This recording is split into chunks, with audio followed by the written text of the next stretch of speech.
Hi everyone, how are you all? So I wanted to come on live to give you a tip about how to receive messages from your guides. So over the Christmas break, I was reading a book about Nostradamus and watching some YouTubes about him and different things.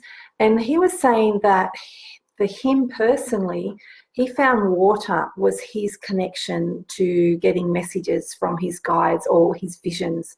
So apparently he had a lake nearby him where he lived, and he would go and sit by the lake and do writing. And so he did that every day. And he said that's where his visions of the future came from, when he was sitting at this lake. So he's saying that water, the energy of the water, is very, for everybody, not just for him, but for everybody. There's something in the water that helps with the future or with communication. I know for me personally that water is extremely healing. Any forms of water, like I love the beach or even a pool or having a hot bath or even a shower. So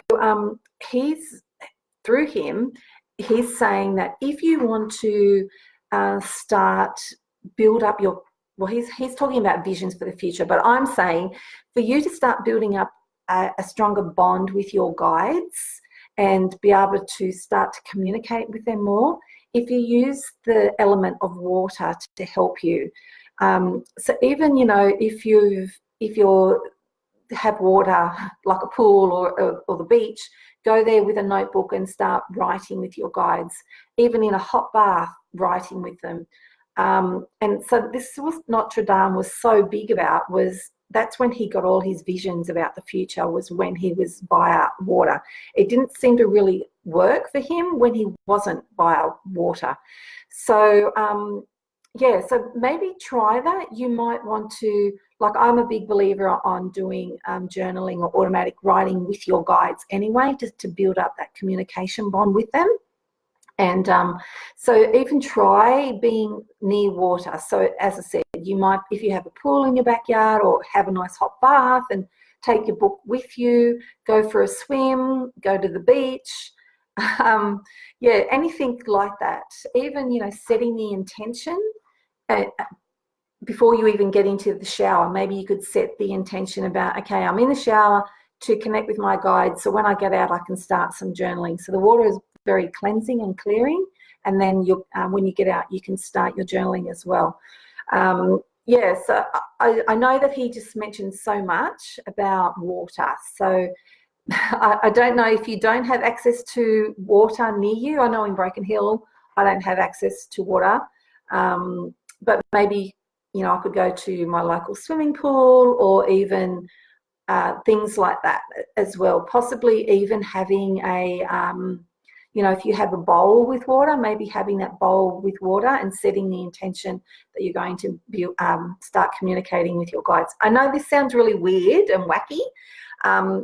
I did really think when I was listening to him about the lake, because it's such a big area, and I know for me, I get lots of downloads and informations when I'm at the beach.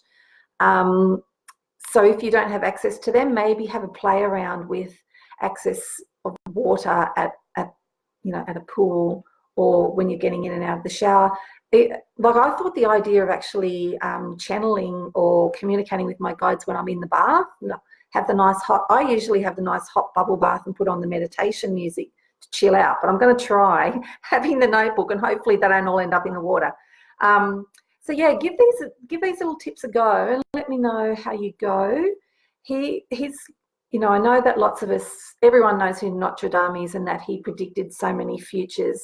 But it's interesting though, reading his predictions, it was very limited to the language that he had at that time, but also his interpretation. And a lady was speaking on YouTube where she's actually channeled and spoke with him, and he was like, back in the time that he was doing those visions, what he was seeing, half the time he didn't even have the words to describe the things that he was seeing. So it's like now, really, after it's happened, then the historians and different people look back at his work and go, that's what he meant, because he didn't have the actual words or the technology or the or the whatever, well, definitely didn't have the technology, but he didn't have the proper words to explain what he was actually seeing.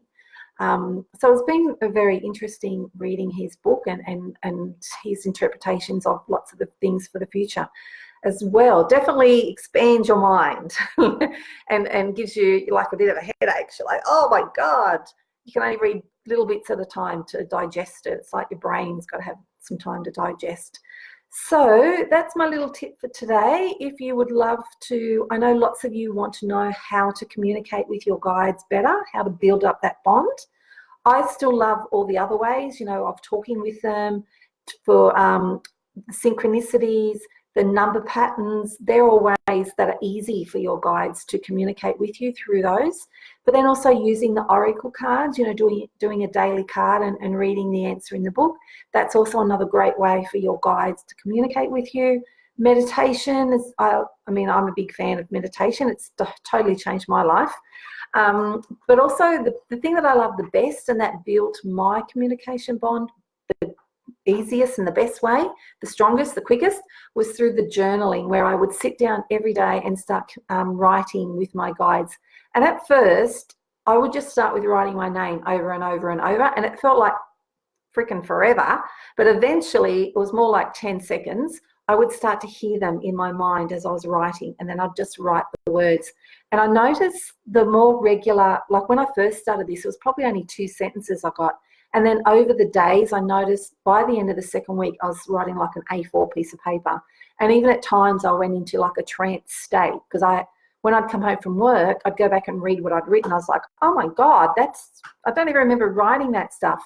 But then at times also, because my ego would like to kick in and try to trick me, and in the middle of me writing all this stuff from my guides, my ego would be saying, oh, why are you doing this? This is stupid. This sucks. Who do you think you are? So I would just ignore it like it was a naughty little school kid. But I would write what the ego was saying, and then it would get the shits and go away. And then I'd go back to writing. So I didn't want to break the connection with writing.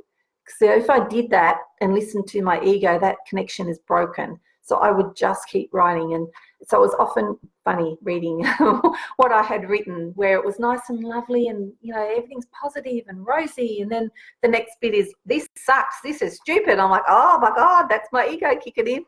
So, that's how I started and for me, that was the quickest and easiest way for me to build my communication bond, was through the journaling. But I did it every day for 2 weeks consistently.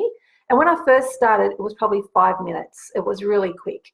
And then when the writing had finished, everything went dead silence. It's like, hello, is anyone there? Like you knew it was over.